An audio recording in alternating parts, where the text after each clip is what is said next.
No gunshots, but they getting low, low, low, low.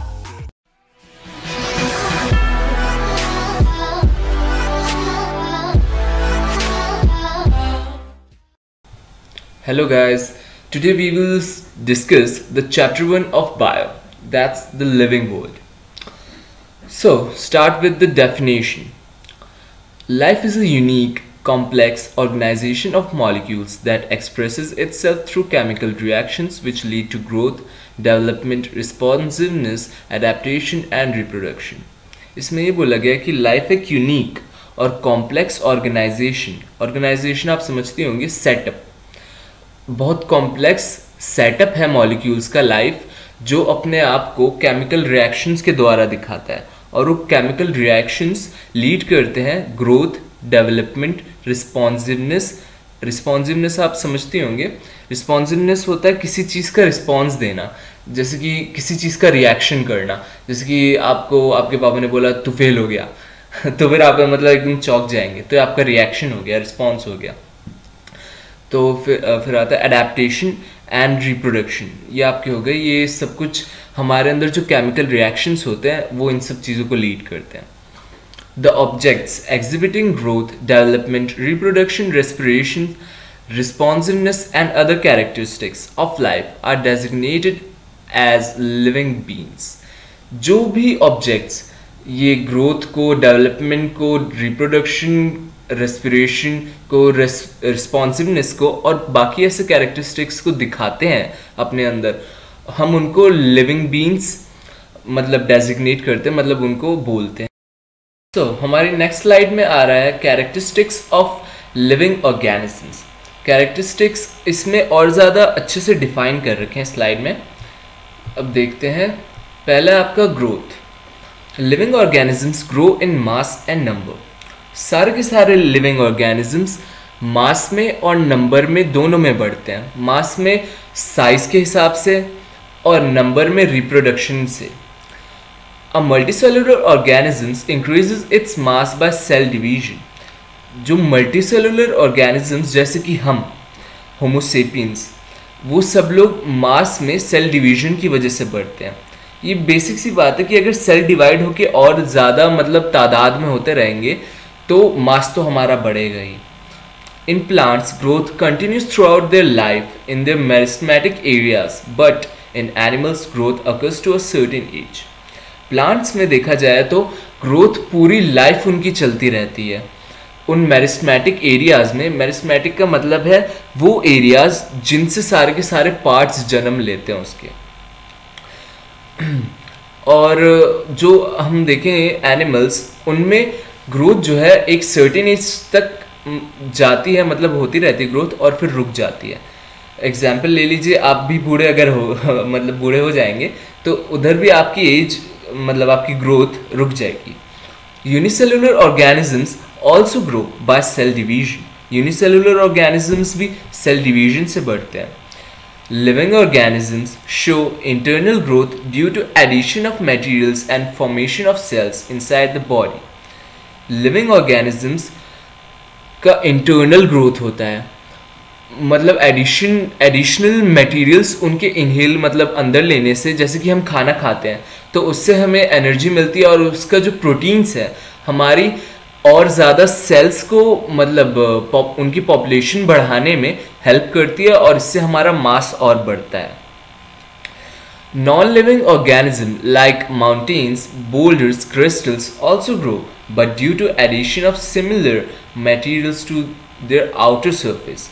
और आप देख सकते हैं जो नॉन लिविंग ऑर्गेनिजम्स होते हैं जैसे कि माउंटेन्स, बोल्डर्स, क्रिस्टल्स, वो सारे के सारे एडिशन जब उनके सिमिलर मटेरियल्स का होता है उनके आउटर सरफेस पे, उनके अंदर नहीं, आउटर सरफेस पे जब उनका एक्यूमुलेशन होना स्टार्ट होता है तो उनका मतलब मास बढ़ता है, वरना फिर उनका कोई इंटरनल ग्रोथ नहीं होती, उनकी खाली आउटर ग्रोथ होती है। अब आता है आपका सेकेंड कैरेक्टरिस्टिक, वो है reproduction. It is the formation of new individuals of the similar kind. Reproduction वो प्रोसेस है जिससे सिमिलर काइंड के इंडिविजुअल्स पैदा होते हैं, फॉर्मेशन होती है उनकी, हम बोल सकते हैं। Reproduction is not essential for survival of the individuals. ये खाली एक दो लोगों के सर्वाइवल के लिए ज़रूरी नहीं है। It is required for perpetuation of the population. Reproduction पूरी की पूरी पॉपुलेशन, पूरी की पूरी उस रेस के लिए, पूरी की पूरी स्पीशीज की रेस के लिए ज़रूरी है। क्योंकि आप देखेंगे जैसे कि अगर हमारे मतलब ह्यूमन बीइंग्स में डेथ रेट बहुत ज़्यादा हो जाए और बर्थ रेट एकदम भी ना हो, तो भाई अब मर तो इतने सारे लोग रहे हैं, पैदा एक दो भी नहीं हो रहे, तो जल्दी हमारी पूरी स्पीशीज तो एक्सटिंक्ट हो जाएगी। इसलिए बोला गया कि पूरी की पूरी पॉपुलेशन के लिए ज़रूरी है, ये खाली एक दो इंडिविजुअल्स को इफेक्ट नहीं करती। In sexual reproduction, two parents are involved to produce more or less similar kind of individuals. Sexual reproduction में two parents involve होते हैं जिनसे नए individuals पैदा होते हैं, एक या दो। हम इनमें ऐसे बोल सकते हैं the fusion of two gametes, मतलब male gamete and female gamete, ऐसे मतलब है उसका वो ज़्यादा ही मतलब एडवांस्ड है। इन asexual reproduction, single parent is involved and individual is a copy of the parent. Asexual reproduction में जो पैदा होगा इंडिविजुअल वो पूरा का पूरा क्लोन होगा अपने पेरेंट का, क्योंकि वो सिर्फ एक ही पेरेंट से पैदा हुआ है, उसके पूरे के पूरे जीन्स उस अंदर है। Asexual reproduction may occurs by fission, fermentation, regeneration, vegetative propagation, etc. Asexual reproduction इन सारे मेथड से मतलब अकर होती है। In cellular organism, growth and reproduction are synonyms. एक मतलब सेलुलर ऑर्गेनिजम्स की बात की जाए तो ग्रोथ और रिप्रोडक्शन दोनों सेम ही है, क्योंकि जैसे कि आप ले लीजिए अमीबा का एग्जाम्पल, जब अमीबा ग्रो होता है तो वो डिवाइड होता है तो मतलब एक तरह से उससे मतलब नई डॉटर जन्म ले लेती है, तो वो हो गया रिप्रोडक्शन, वो होता है फिजन से। तो इसलिए इसमें बोला है कि दोनों के दोनों एक ही हैं, ग्रोथ और रिप्रोडक्शन। अगर यूनिसेलुलर में ग्रोथ होगी तो रिप्रोडक्शन हो गई basically. Many organisms like mules, sterile, work bees, infertile human couples. Therefore, the reproduction is not an all-inclusive characteristic of living organisms. However, no non-living organism has reproduced or replicate. इसमें आदमी बोला भी गया है कि मतलब जैसे कि बहुत सारे और भी लिविंग ऑर्गेनिजम्स हैं जो मल्टी सेलुलर हैं, जैसे कि अनफर्टाइल कपल हो गया ह्यूमन बींग्स का, जो मतलब बच्चे पैदा नहीं कर सकते, ये वर्क बीज हो गई, म्यूल्स हो गए, स्टेराइल हो गए, ये सारे के सारे रिप्रोडक्शन नहीं कर सकते। तो फिर हम रिप्रोडक्शन को भी एक तरह से नहीं बोल सकते कि एक बेसिक कैरेक्टरिस्टिक हो वो लिविंग ऑर्गेनिजम्स का। अब आता है हमारा ये third characteristic, metabolism. The sum of total types of chemical reactions an individual due to specific interactions among different types of molecules in the interiors of cells is called metabolism. इसमें ये कहा है कि जो सारे के सारे केमिकल रिएक्शंस का सम जो हमारे बॉडी के अंदर अकर हो रहे हैं, हमारे सेल के अंदर, हमारे बॉडी के अंदर, हमारे सेल के अंदर, किसकी वजह से? Interactions of different kind of molecules की वजह से। जब मॉलिक्यूल्स, डिफरेंट टाइप के मॉलिक्यूल्स आपस में इंटरेक्ट कर रहे हैं हमारे सेल के अंदर, तो वो मतलब लीड कर रहे हैं केमिकल रिएक्शंस को। और ऐसे सारे के सारे केमिकल रिएक्शंस का टोटल जो बोलते हैं हम उसको मेटाबॉलिज्म बोलते हैं। बस ये याद रख लीजिए। Activities of an organism including growth, movements, development, reproduction etcetera. ये सारे के सारे जो केमिकल रिएक्शंस की बात हो रही है वो ये हो सकती है ग्रोथ, मूवमेंट, डेवलपमेंट, रिप्रोडक्शन और भी कई सारे हैं। There are two types of metabolism, catabolism and anabolism. दो टाइप के मेटाबॉलिज्म होते हैं, कैटाबॉलिज्म और anabolism. Anabolism includes all the building up reactions to increase the mass of the organism like photosynthesis। Anabolism वो सारे के सारे रिएक्शंस का मतलब स्ट्रक्चर है जो हमारा मतलब जो लिविंग ऑर्गेनिजम्स का मास इंक्रीज करने में हेल्प करते हैं, लाइक फोटोसिंथेसिस। वो हमारे लिए फूड प्रिपेयर करता है, उससे हमारे सेल्स को एनर्जी मिलती है और वो फर्दर डिवाइड होकर के अपना पॉपुलेशन बढ़ा के हमारा मास बढ़ाते हैं। In catabolism breakdown reactions are involve such as digestion etcetera. Catabolism में जितने भी ब्रेकडाउन रिएक्शंस हैं जो सारे के सारे प्रोटीन्स को ब्रेक डाउन करते हैं, एक तरह से हम बोल सकते हैं, एग्जाम्पल इसका लेते हैं कि प्रोटीन्स को ब्रेक डाउन करती है। जैसे कि डाइजेशन के अंदर हमारे स्टमक में फूड जाता है और वो ये हाइड्रोक्लोरिक एसिड के साथ रिएक्ट करके सिंपलर एलिमेंट्स में ब्रेक डाउन होता है। तो फिर ये हो गया आपका एक एग्जाम्पल कैटाबॉलिज्म का। ऐसे ही रेस्पिरेशन में भी होता है आपका ये कैटाबॉलिज्म। नॉन लिविंग ऑर्गेनिजम्स कभी भी मेटाबॉलिज्म दिखा नहीं सकते क्योंकि उनका जो भी होता है सारे के सारे आउटर सरफेस के साथ ही होता है, उनके इनसाइड बॉडी में कुछ नहीं होता। कॉन्शियसनेस नेक्स्ट है हमारा consciousness. It is the awareness of the surroundings and responding to external stimuli. Consciousness हमारी अवेयरनेस है सराउंडिंग्स के तौर पे और हमारी रिस्पॉन्डिंग कैसी है एक्सटर्नल स्टिमुलाई को। एक्सटर्नल स्टिमुलाई आप बोल सकते हैं कोई सा भी रिएक्शन या फिर एक्शन। जैसे कि आपके पीछे कोई भाग रहा है, मतलब जैसे आपके पीछे डॉगी भाग रहा है, मैंने आपको पहले भी शायद से बोला है, डॉगी भाग रहा है तो हम सीधा भागना स्टार्ट कर देंगे, ये हमारा रिएक्शन है, मतलब ये हमारा स्टिमुलाई है। एक्सटर्नल स्टिमुलाई फिजिकल भी हो सकता है, केमिकल भी हो सकता है और बायोलॉजिकल भी हो सकता है। Plants also responds to stimuli like light, water, gravitation, pollution, etc. अब देखिए तो प्लांट्स भी स्टिमुलाई को रिस्पॉन्ड करते हैं, जैसे कि वाटर को, ग्रेविटेशन को, पॉल्यूशन को, लाइट को, एटसेट्रा, और भी बहुत सारे हैं। आप देखें प्लांट आखिर कैसे मतलब आप सोच रहे होंगे कि मतलब उसको रिस्पॉन्ड कैसे करता है।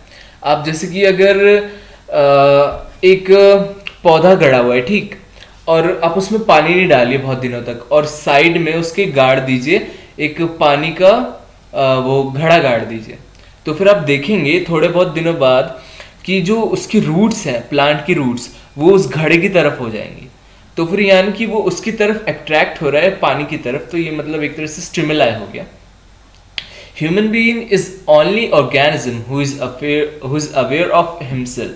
ह्यूमन बीइंग एक खाली ऐसा ऑर्गेनिज्म है जो पूरी तरीके से अपने बारे में अवेयर है।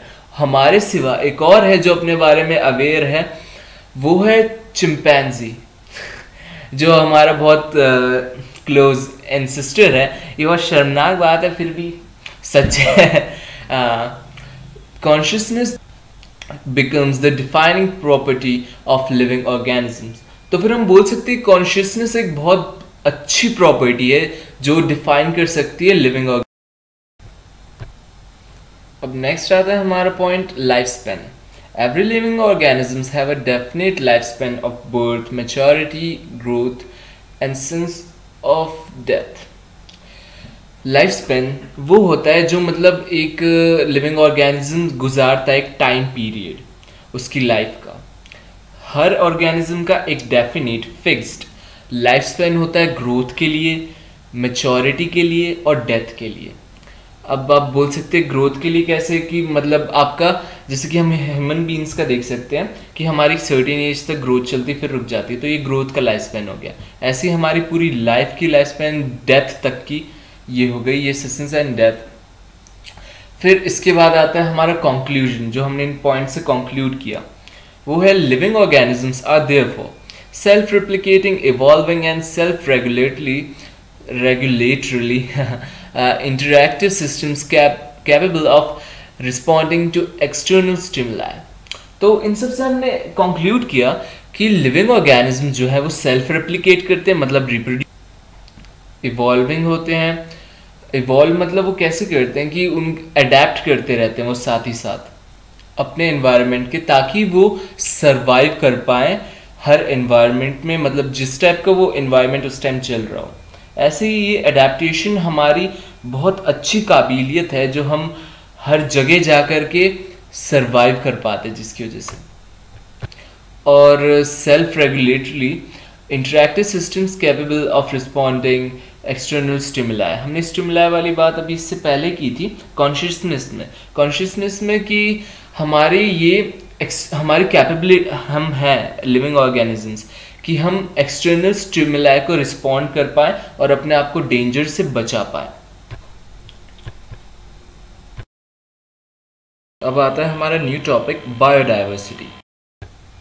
Diversity in the living world, or biodiversity, is the occurrence of variety of life forms differing in morphology, size, color, and anatomy, habitats, and habits.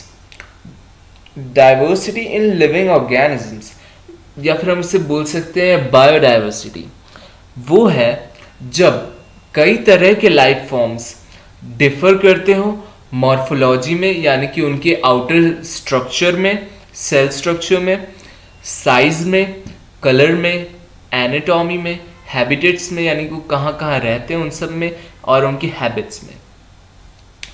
Each different kind of plant, animal और micro organism represent a species. ये तीनों type, मतलब plant, animal और micro organism, इनके हर मतलब different kind होते हैं, वो सारे के सारे एक स्पीशीज को रिप्रेजेंट करते हैं। मतलब आप बोल सकते हैं जैसे कि एनिमल्स में भी कई तरह के एनिमल्स हैं, जैसे कि आपका हो गया ये जैगुआर, लायन, ये सारे के सारे मतलब अलग अलग हो गए ना।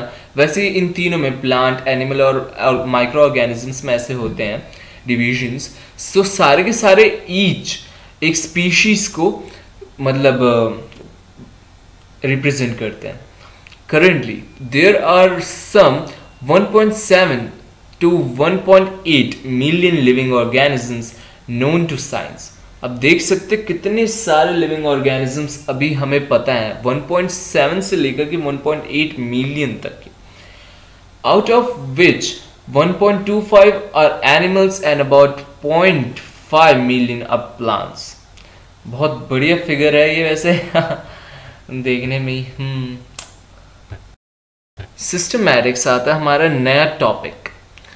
इसमें आइडेंटिफिकेशन होती है, नेमिंग होती है मतलब नॉमेनक्लेचर, और क्लासिफिकेशन होता है अलग अलग टाइप के प्लांट्स का, एनिमल्स का और माइक्रो ऑर्गेनिजम्स का। ये बहुत ही इंपॉर्टेंट टॉपिक है, हम इसको बहुत अच्छी तरीके से पढ़ेंगे और इसकी हम आगे डिटेल पढ़ेंगे कि ये आखिर है क्या और इसके क्या क्या यूजेस हैं।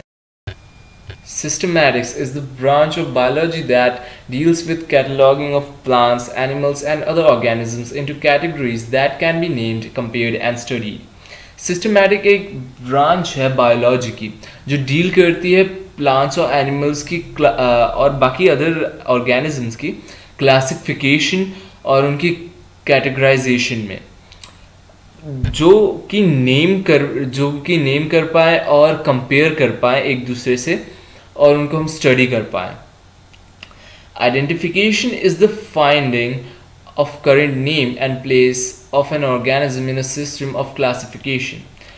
आइडेंटिफिकेशन करेक्ट नेम ढूंढना है एक क्लासिफिकेशन के सिस्टम में, वो कैरी आउट होता है कीज की हेल्प से।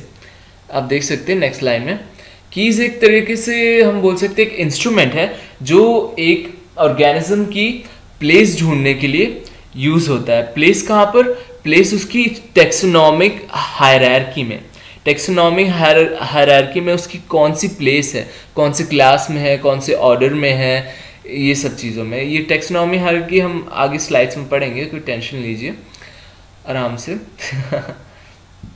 This is carried out by determining similarity with already known organisms। और ये जो कीज में भी हेल्प मिलती है हमें, वो भी हम डिटरमाइन करते हैं सिमिलैरिटी देख करके जो ऑलरेडी नोन ऑर्गेनिजम्स हैं उनसे। नॉमेनक्लेचर आता है फिर। Nomenclature is the process of standardised naming of living organisms such that a particular organism is known by the same name all over the world. Nomenclature एक basically process है standardise naming का।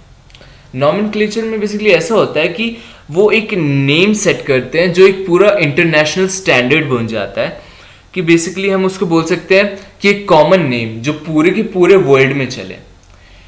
अब nomenclature से अगर हम पहले का example लें तो फिर ऐसा होता था, बहुत सारे डिस्प्यूट हो जाते थे कि एक प्लांट को एक कंट्री में कुछ और बोलते हैं, दूसरी कंट्री में कुछ और बोलते हैं। इससे बहुत सारे मतलब कि कंफ्यूजन और डिस्प्यूट्स पैदा हो जाते थे। तो इसलिए नॉमेनक्लेचर निकाला गया कि पूरे के पूरे वर्ल्ड में उस प्लांट को इसी नाम से, एक ही नाम से बुलाया जाए ताकि कंफ्यूजन ना हो। For plants, scientific names are based on International Code of Botanical Nomenclature (ICBN), and animals names on International Code of Zoological Nomenclature। और अब देखें कि ये जो साइंटिफिक नेम्स होते हैं प्लांट्स के लिए, तो ये international code of botanical nomenclature निकालता है, जिसको हम शॉर्ट फॉर्म में ICBN बोल सकते हैं, और एनिमल्स के लिए international code of zoological nomenclature निकालता है ICZN। ये साइंटिफिक नेम्स इंश्योर करते हैं कि हर ऑर्गेनिज्म का सिर्फ एक ही नाम हो जो हर जगह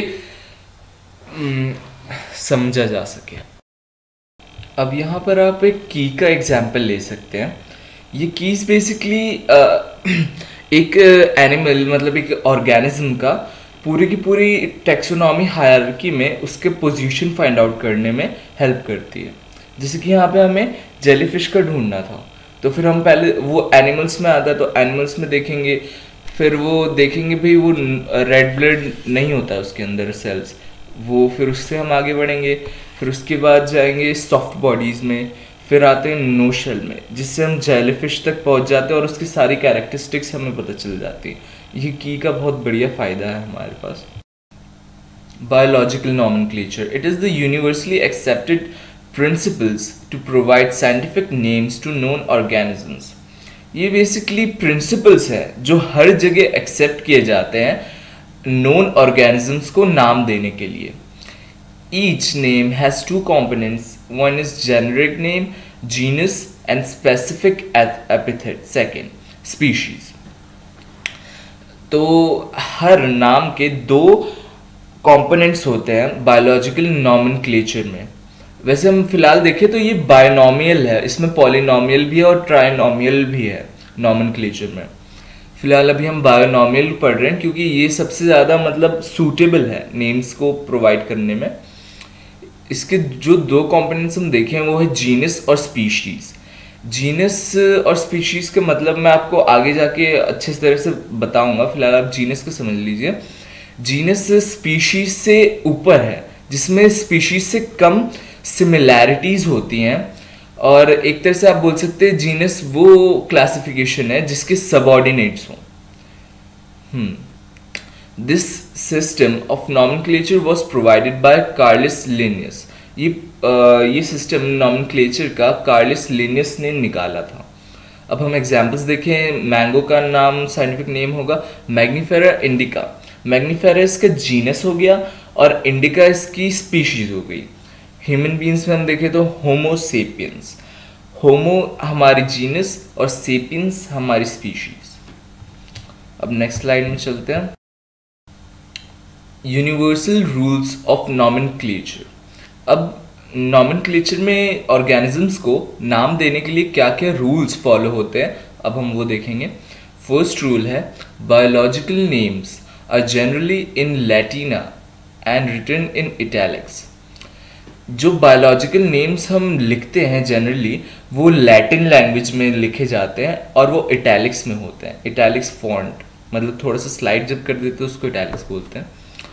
और सेकंड पॉइंट देखें, the first word in a biological name represents the genus while the second component denotes the specific epithet. तो मैंने आपको ये पहले ही बता दिया, जो फर्स्ट कंपोनेंट एक नेम में होता है वो होता है जीनस और सेकंड जो होता है वो होता है स्पीशीज। थर्ड पॉइंट देखें, both the words in biological name when handwritten are separately underlined or printed in italics। जब दोनों वर्ड्स लिखे जाते हैं तो उनको हमें अंडरलाइन करना ज़रूरी है, और अगर हम जैसे उसको मतलब टाइप करें तो फिर उनको हमें इटैलिक्स में लिखना होगा। The first word denoting the genus starts with the capital letter while specific epithet starts with the small letter। जो जीनस होगा मतलब जो फर्स्ट कंपोनेंट होगा उसमें जो फर्स्ट लेटर होगा वो होगा कैपिटल, और जो सेकंड वर्ड होगा उसका फर्स्ट लेटर होगा स्मॉल। अब यहाँ पर आते हैं आपके और एक्स्ट्रा रूल्स। ये बुक एनसीईआरटी में नहीं है लेकिन बहुत इंपॉर्टेंट रूल्स है ये भी। तो अब देखते हैं fifth one, duplicacy of words in a genus and species is not allowed in the case of plants but it is allowed in animals। duplicacy of words मतलब कि सेम वर्ड जीनस और स्पीशीज में दोनों में same word नहीं आना चाहिए एक नाम में। वो प्लांट्स में अलाउड नहीं है कि डुप्लीकेसी हो, लेकिन एनिमल्स में अलाउड है। जैसे कि आप देख सकते हो एग्जांपल है किंग कोबरा में नाजा नाजा। नाजा इसमें जीनस भी है और स्पीशीज भी है, तो फिर आप देख सकते हैं इसमें डुप्लीकेसी तो हो रही है और इसलिए अलाउ कर रखा है एनिमल्स में। अब आता है sixth, genus and species name should be in the range of 3 to 12 letters. Genus और स्पीशीज का जो नेम मतलब जीनस और स्पीशीज जो दोनों कंपोनेंट्स है मतलब स्पेसिफिकली उन दोनों को अलग अलग करके बोले तो जैसे जीनस में भी 3 to 12 लेटर्स ही होने चाहिए और स्पीशीज में भी 3 to 12 लेटर्स ही होने चाहिए, उससे ज़्यादा नहीं होने चाहिए। और सेवन्थ आता है the name of organism then the name of scientist is written.